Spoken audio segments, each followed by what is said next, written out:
It's outside St George's Hall. Nelson's column up there. Gonna come in the other weekend, but it's been particularly hot, so a lot cooler today. Still pleasant, a bit more cloudy, but a lot more conducive for a walk around the city. Got like the concert hall part of St George's Hall here. Used to work in there a few times. It does open up every so often, St George's Hall. So they've got a well preserved like, sort of mosaic floor in there, but it only opens up sort of rarely. Every once in a while you can go in and look at it. Years ago since I went in, I think last time I was actually inside the main hall was when I went for a school trip. Helen Sharman, first British woman in space, I believe it is, was doing a talk in there. That's probably 20 plus years ago now, more than that. The World Museum and the library. Library was sort of redone, renovated a few years back. You can go to like the viewing platform as well, but I've never actually gone and looked from there. Steps leading up to the World Museum. And that used to be the main entrance from what I remember, but now you go in there. Back of St George's Hall. Nice little hangout spot in the middle of the city. You've got got a lot of World War I, World War II memorials, statues around. Not necessarily these, but then you've got the Hillsborough Memorial there. Here you got Liverpool's answer to the Flatiron Building. It's actually a bit older as well, a bit smaller as well. Mitre there, old Art Deco facade, pub. There's all like different world buildings. A little pop in there later on, I think. That'll be busy, especially being a Saturday, so probably not the best day to do a video. See the top of the Liver building just up ahead. Mythical Liver birds, two perched on top. See the Liver bird symbol around the city, many places, like emblems.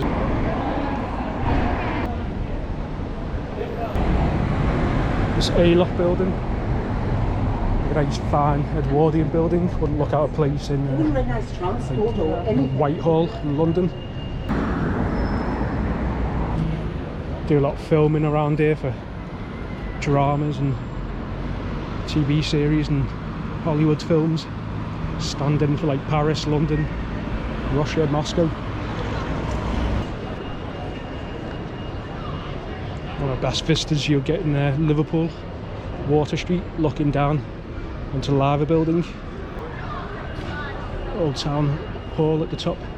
Just behind me is Martin's Bank, the old building. It's actually been done up, it's been sat empty for a long time, but they turn it into like a restaurant bar. Looks very beautiful inside if you ever get a chance. Can't actually get in at the moment. Just behind here is where the bulk of Britain's gold reserves during the Second World War were hidden down, and part of Operation Fish. There is a plaque to it just behind along the wall here, but obviously can't get in to show you. We did drop it into the vault at the bottom of the building on the ground. Show the old phone boxes here, back of the town hall.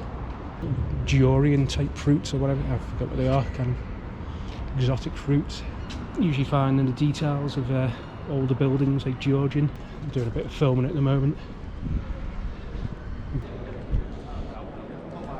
So yeah, town hall, it's originally built in 1754 if I remember correctly, Georgian Town Hall. There was a fire later on though, so the dome I believe is from 1795. I'd actually go inside every, I think, once a month. Been inside before, don't know if you can get in today though. I think it's being used, possibly part of the filming. It's quite interesting inside. It's got more of a storied history to it than you'd imagine. You can see inside what it looks like the old style banks. You can imagine sort of like New York with the counter, circular counters I think. The old screens, now obviously the bar. What will be the bar? Water Street's only a short street leading from like the town hall here down to the front of the Liver building down on the waterfront, but it's got a lot of history to it, a lot of significant important buildings just on that short strip. Onto the water there actually.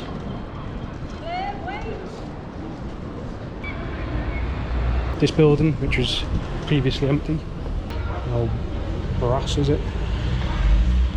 And both doors.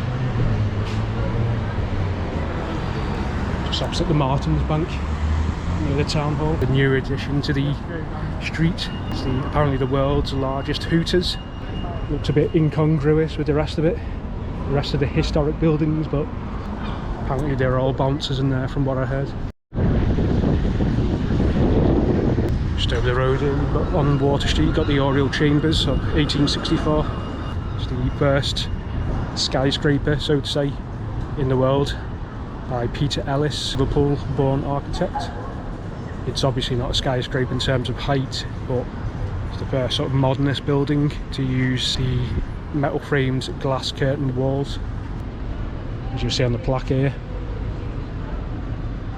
Pioneering the use of the prefabricated structural units in cast iron. So obviously a precursor to what you'd use in skyscrapers in like New York and Chicago.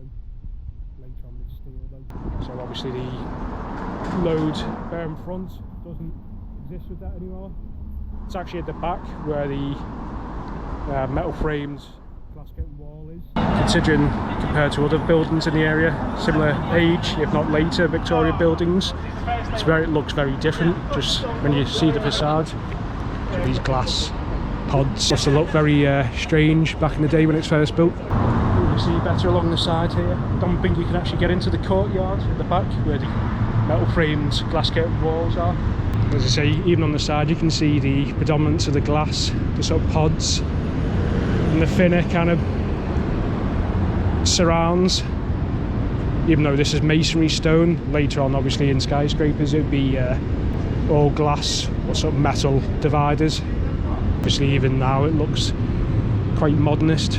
The architect as well went off to Chicago, so it's been reported that he was kind of the catalyst, kind of his ideas, design of the Oriel Chambers, and another building he built round, or helped design, just around the corner on Cook Street.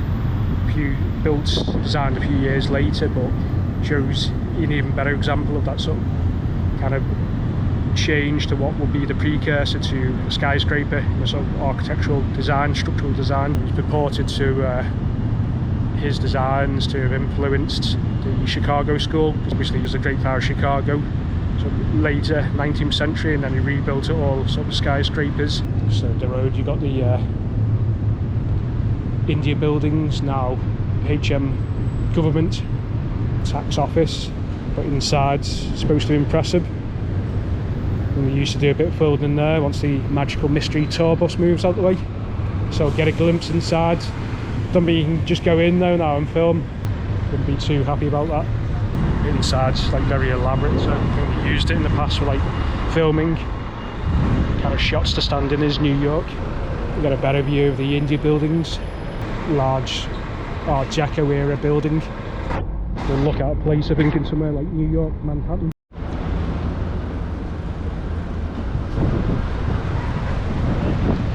I've got to watch out a bit because I'm sort of on autopilot. I've not been around Liverpool properly for a little while since I moved out the city, and they changed the design a lot of the roads and stuff, so a lot of it's like cycle lanes, pedestrian areas now, so sort of on autopilot. I'm trying not to just walk out and potentially get hit by any cyclist. The West Tower over there, tallest building in Liverpool now. It was built in about 2008. There's a restaurant towards the top.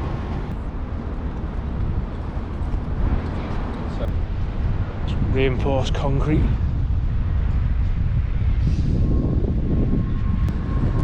First skyscraper for a long time in Europe. A lot of people might think that the Elizabeth Tower, or what people erroneously call Big Ben in London, has the largest clock faces in Britain. It's actually the Liver building. It's actually got quite a few clock faces, but there's larger clock faces in UK. Obviously crowned, as I mentioned earlier, by the Liver bird's mythical bird at the top. Besides the Royal Liver building, you've got the other two buildings as well that make up what the so-called Three Graces, the Port of Liverpool building and Cunard building. Equally impressive. They're made out of Portland stone, popular around that time, constructing sort of big, monumental, majestic buildings. Enjoy the city, mate. I'm actually nearby. I'm just doing a little video. Busy these days, even on a Tuesday or Wednesday, isn't it? It's... Wow. And have you been even a cruise ship building? Yeah, I've been in a few times. I'm not sure the last one. I think the last one was even bigger, but there's the one that comes in regularly, isn't it? And then there's the QE2, smaller video. Parties here. Look, there's probably one part of the world, another part of the world over there, another part of the world over there. Yeah, it's, as I say, it's probably not the best day to come in to do a video because it's being a Saturday, it's so ram, but every day is so busy these days. So I mean, you catch what you catch. Yeah. And it's all about the moments, isn't it?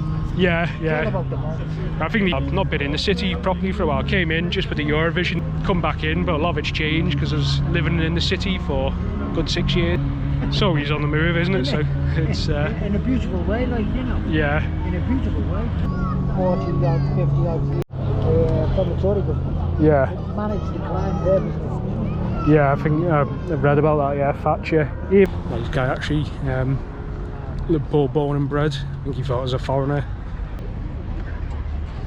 The congregation over there in the middle, just in front of the statue there, is we're all actually waiting to get the pictures. You've probably seen the famous Beatles statues. We're all waiting to get the pictures with them.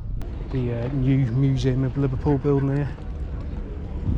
You know, a bit contentious. Not everyone was too happy with it when they built it right next to the Three Graces. So I don't mind the one behind. That black one there seems like a good sort of modern counterpoint to the Three Graces, all the Three Graces buildings, but this one does look a bit naff, a bit gormless, so thought they could have done better. Museum's quite interesting inside though, so some of the old railway carriages from the overhead railway that used to run along from the south to north to city there, along the Strand.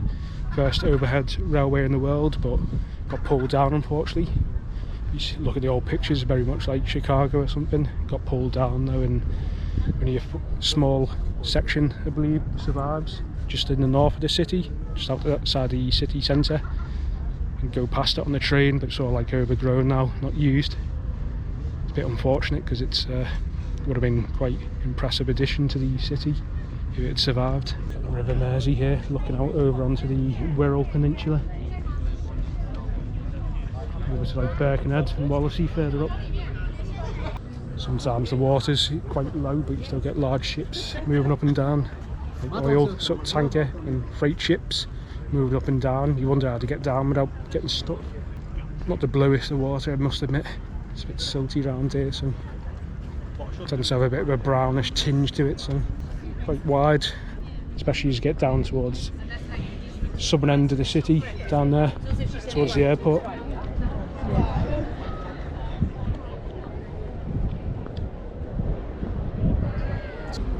I think I'll be kayaking on it, just in case you fall in. It used to be full of jellyfish.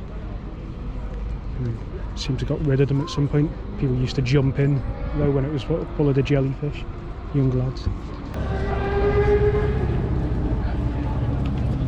The old Paymaster's house. There used to be a few of them, but this is the only surviving one. And you got the Tate Gallery. Sometimes has some good exhibitions in there.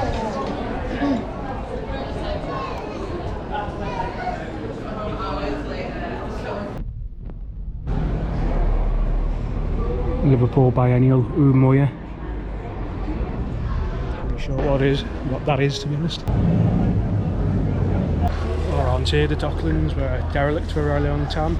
It went into decline since the prosperous times of the earlier 20th century, and sort of the height of the British Empire. Second World War, it slowly declined more and more. Didn't get restored until it was the 80s, mid 80s, late 80s. He did all the Albert Dock. That was sort of all the impetus, catalyst for the regeneration of much of the rest of the city, though a lot of it wouldn't get regenerated, still ongoing obviously till many years later, sort of around 2008. A lot of the EU investment money and all the L1 was done up.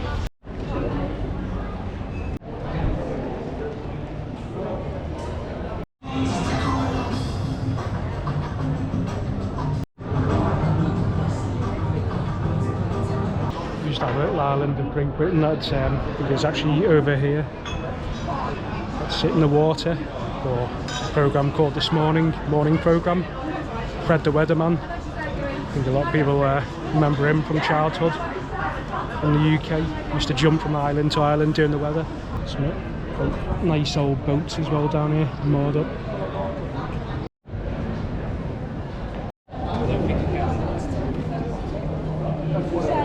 There's actually pictures online you can find quite easily. I think there are docklands just a bit further north of the city centre. When it used to be derelict, I think probably back in the 60s, of young Bob Dylan in the doorways of the warehouses, the old warehouses, empty warehouses, with all posing for pictures with all young kids, like local kids I think, playing around. Back in that day they didn't care, you could just go in, sort of left alone and go around and just sort of, there was no health and safety.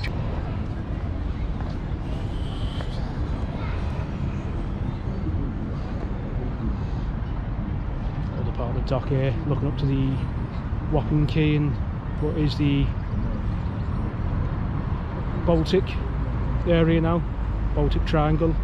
See the towers of the old Keynes Brewery there, and obviously Liverpool Cathedral just up there, a large Gothic looking building, sort of like a bird perched. Not sure what that is, the building there, new hotel probably, the Hilton just there.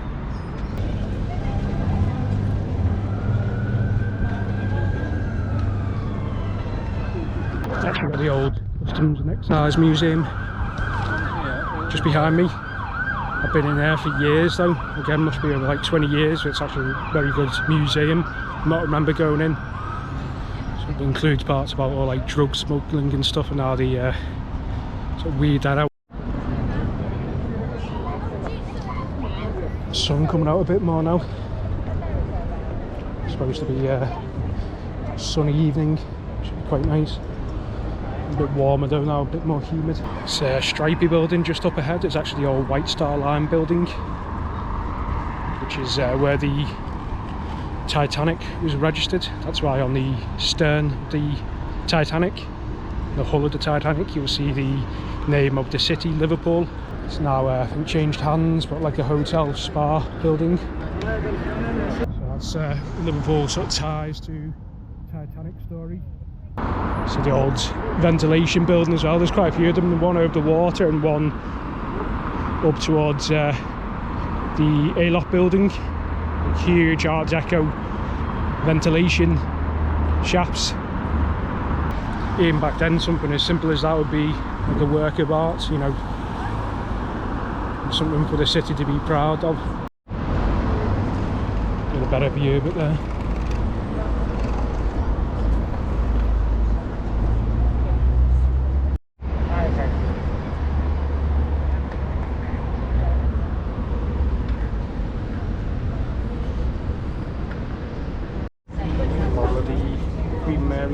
Get the QE2 to bring every softer into the Mersey. Large statue of Queen Victoria here. And you got this brutalist monstrosity, I think from the 80s, 70s, 80s. Horrible building, which is, I believe, on the site of where the castle, Liverpool actually used to have a castle. Wouldn't necessarily expect that, but I think it was from the 12th century, but got demolished in the 1700s. On the site, or near enough the site of the old Liverpool castle. Apparently it's supposed to be designed sort of in a more modern depiction of a castle. That's why it's designed like that. It just looks like a piece of crap from 70s, 80s, whenever it was built. The law courts now. So notice the town hall is actually a bit quite off centre from the street itself that runs along. I think it sort of follows the old kind of medieval pattern of Liverpool. Because around here is like the sort of original parts of what was in Liverpool at that time.